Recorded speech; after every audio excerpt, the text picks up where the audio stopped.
Extract from the book The 5-Star Business Network, written by Vivek Sudhotu 300/206 in 2012. When Facebook's IPO was being discussed in the media, a range of valuations was put forward by the experts between approximately $50 and more than $100 billion. Most people in traditional businesses were stunned and asked how could a company with no products, no factories, no customers and no suppliers be valued more than Siemens, Nokia, US Steel, or even a combination of these traditional, well-respected companies.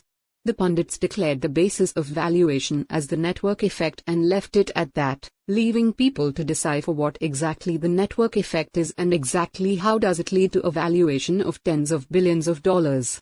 Networks, of course, can be homogeneous groups of similar people, such as net-savvy, with spare time and willingness to share their lives' details with others on Facebook, or similar social websites. Or they can be heterogeneous networks of a multitude of suppliers around the world that provide a vast range of components and parts, such as those that go into manufacturing the Airbus A380.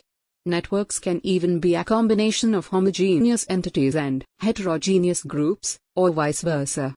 This point should emphasize in the reader's minds that there is not one single kind of network, and hence the characteristics will vary accordingly. The network effect, needless to say, there is no point spending time on a social network website if you are the only person who ever visits it. In fact, if most of your friends are members of a rival social networking site, you would eventually find yourself there, or find yourself a web outcast. This leads to a catch-22. Most nightclub and restaurant owners are long familiar with the predicament. The more popular your establishment becomes, the more people want to get into it. However, the key predicament is always how to start off the process.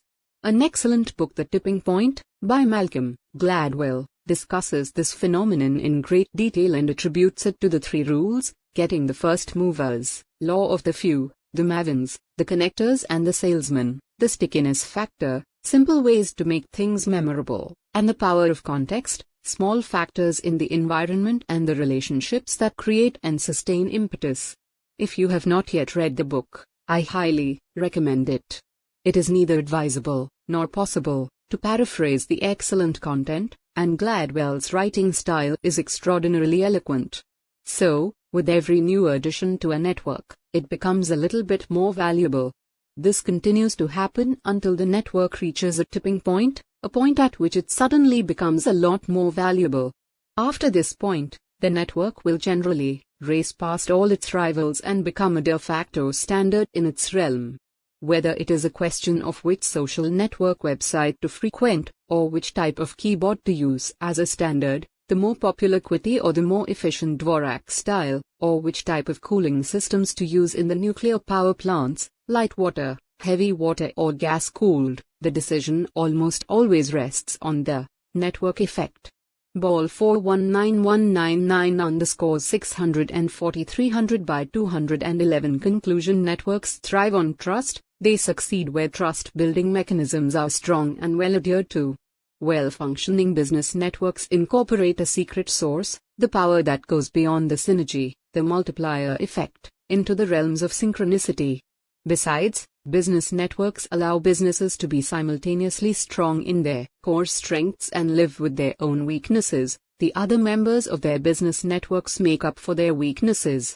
As businesses move from traditional structure to business networks, the essential cooperation building mechanism moves from control to coordinate to co-create. Read more on the 5-Star Business Network.